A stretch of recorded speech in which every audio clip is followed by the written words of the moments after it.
Булачак абитуриентларның табиб һөнәре белән танышулары терапия бүлегенә экскурсиядан башланып китте. Бош табиб урынбасары Надежда Романова укучыларны ремонттан соң яңа төсмер алган палаталар белән таныштырып йөргәндә, әлеге игелекле һөнәр турында сөйләде. Укучыларның хыяллары зурдан. Кем белә, бәлки бик тиздән араларында берсе әлеге ишекләрне табиб буларак ачып керер. Мин бүген ачык ишекләр көненә килдем, чөнки минем бик күп беләсем килә бу университет турында. Мин мәктәпне тәмамлагач шундый университетка керәсем килә. Минем шундый теләгем бар врач булып эшләргә. Һәм шуның өчен сайладым бик авыр игылар, шундый игылар ничек химия һәм биология.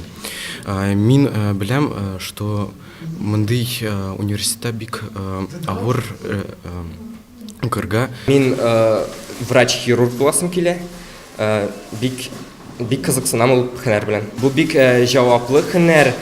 Мин үземнең җаваплылыгымны тоям һәм мин кешеләргә булышасым килә. Әлеге залга җыелган егет-кызларны бер нәрсә берләштерә. Алар киләчәген табиб һөнәре белән бәйләргә тели. Аның нинди зур әзерлек таләп иткәнен укучылар яхшы аңлый. Башка уку йортларыннан аермалы буларак, медицина университетында белем алуда 6 ел дәвам итә. Әлеге уку йортының 6-нчы курс студенты Артур Лисиков укучыларны Казан дәүләт медицина университеты һәм монда укуның нечкәлекләре белән таныштырды.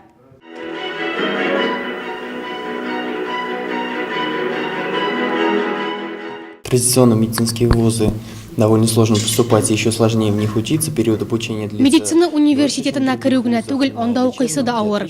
Өстәвенә башка уку йортларыннан аермалы буларак, укуы да озакрак. Мин 6-нчы курс студенты буларак шуны әйтә алам. Үземә дә, иптәшләремә дә анда укуы бик ошый. Шуңадырмы күпчелек чыгарылыш сыйныф укучыларының табиб һөнәрен сайларга теләүе дә гаҗәп түгел. Хочет избрать для себя в качестве будущей специальности именно медицину. Бүгенге көндә район үзе хастаханәсенә неврологлар, терапевтлар, педиатрлар җитешми. Эшләүче табибларның 40%-тан артыгы диярлек пенсия яшендәге өлкәннәр. Иң мөһиме яшьләр укысын, ә аларга эш бездә җитәрлек ди баш табиб урынбасары.